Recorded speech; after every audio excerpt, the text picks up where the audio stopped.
Hey everyone, in this video I'm going to share my tips for staying warm when hiking in cold weather.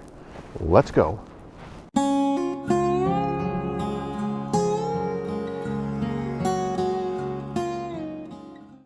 I've lived in a northern climate for pretty much my entire life and have learned to adapt and even thrive in cold weather. And you might think that once the temperature drops below, say 20 degrees, you got to stay inside and hunker down for the rest of the winter until spring comes. Well, that's not really true. As long as you dress for it and prepare, you can have a great time and enjoy hiking and being outdoors in just about any kind of weather. Before we get into the main part of the video, I want to talk about a couple of very important points. First is, cold weather is not to be taken lightly. You have to be prepared when you go outside in really cold weather.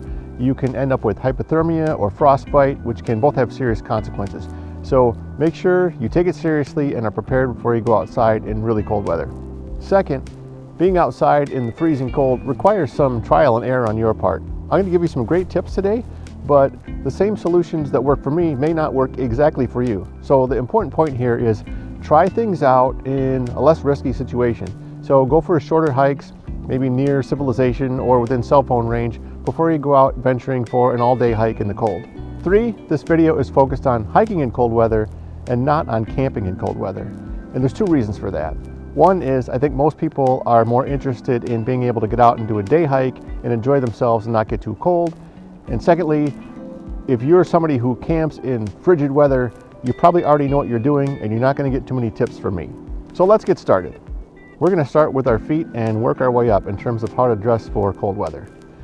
When there is little to no snow on the ground, regardless of how cold it is, in my opinion, you can wear trail runners and be very, very comfortable. I know this might be a little controversial and people might say, oh no, when it's freezing you got to wear boots, but I'd argue that your feet can stay warm as long as you're moving around. Just a couple of tips for you if you're wearing trail runners in cold weather. When you first get out there, your feet are probably going to be cold for the first 15 or 30 minutes, but they will warm up. My toes even sometimes go numb if it's like 10 or 15 degrees out, but they're toasty warm within about a half hour. Second, one thing I do if it gets really, really cold out is I will put some duct tape over the mesh on the front of my trail runners. And the reason I do this is because that mesh is designed to let a lot of air flow to keep your feet dry. Well, you don't want cold air flowing into your shoes when it's super, super cold out. So that duct tape is just the trick to keep my feet warm.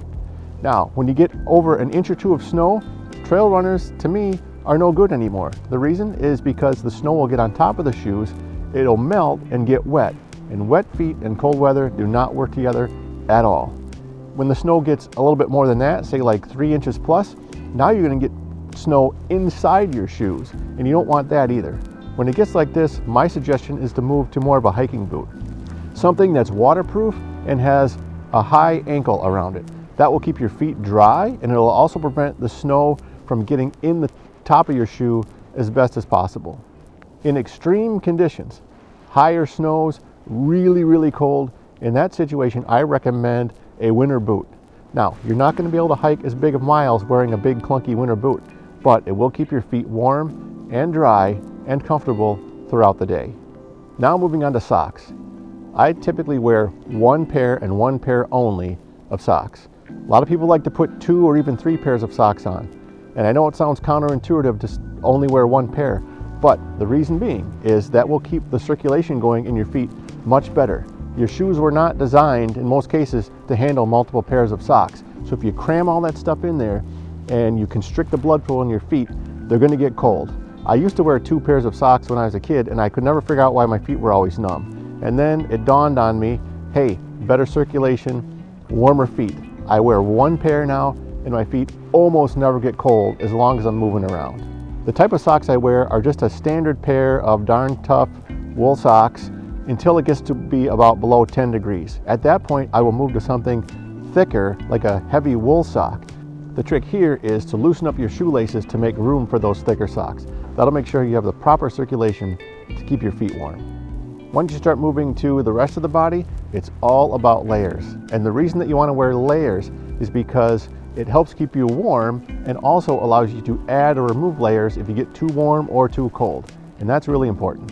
The reason that's so important is because when you're outside, Obviously you don't want to be too cold, but you also don't want to get so warm that you start to sweat, because once you start to sweat, your inner layer gets wet, and when you stop moving around and you start to cool down, that moisture will get you really cold. So you just take off a layer until you're warm but not sweating. For my legs, I like to use a base layer like running tights or long underwear.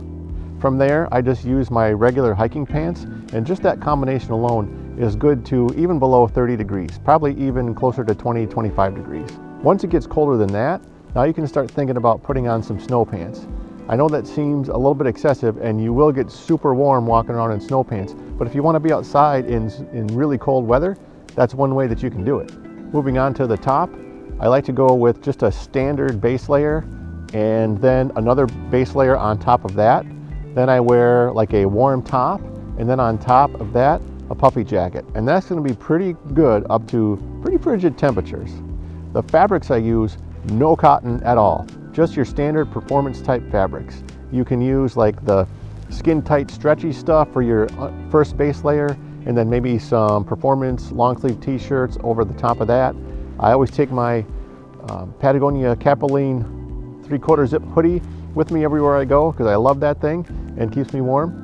And that way, once you start walking, you're probably going to get really warm, and you can start taking those layers off. It's not too often that I'm actually wearing all of those things at once without having to take something off after a little while. In extremely cold temperatures, let's say sub-zero stuff, you can still be out there, but you may want to throw on a thick, heavy winter jacket at that point. The gloves I wear depend on how cold it is. Anything between, say, 30 to 35 degrees, I'll just use my very light running gloves. Below that, I'll put on some thicker winter gloves, and then if it's like extreme weather below zero, then mittens are the trick. Mittens make a huge difference. And then also, I know this sounds like cheating, but if you're out for a nice day hike and it's super cold out, don't be afraid to try those hand warmers. Those things in a pair of mittens are fantastic and are just going to keep you warm all day long. For a hat, got to wear that stocking cap. Most of your body heat is going to be released out of your head, and I heard an old saying once that if your feet are cold, put on your hat. It'll keep you warm. Now, when it gets super, super cold, there's a couple of options that you can try. One is to wear a neck gaiter. That will help keep your neck warm, and the nice thing is you can pull it up over your chin if you need to. Also, a balaclava is another option for you. There are a couple different kinds I would wear. One would be a little bit lighter weight, and the other one is really heavy for those super cold temperatures. Lastly, if it's very, very cold and you still want to get outside and enjoy the outdoors, you can put a pair of ski goggles on to protect your eyes and the rest of your face. One more tip I want to give you is it's important to drink plenty of fluids and stay hydrated when you're outside in the cold. You may think that, oh, it's cold, I'm not going to sweat as much, I don't need as much water. That's not exactly true, and I don't want to get into the science behind it, but I put a link below in the description for you to an article that explains the ins and outs of why you get dehydrated in cold weather. Bottom line, take fluids with you, stay hydrated, and stay safe out there. I really hope you enjoyed this video and got something out of it. The main thing I was trying to give you out of this one is that even though it can be super cold outside, that doesn't mean you have to stay indoors for the rest of the winter. You can get out there, enjoy yourself, as long as you prepare and layer dress and make sure you have the right equipment. As always, if you found any value in this video, please hit that like button and consider subscribing to my channel. Thanks, and we'll see you out on the trail.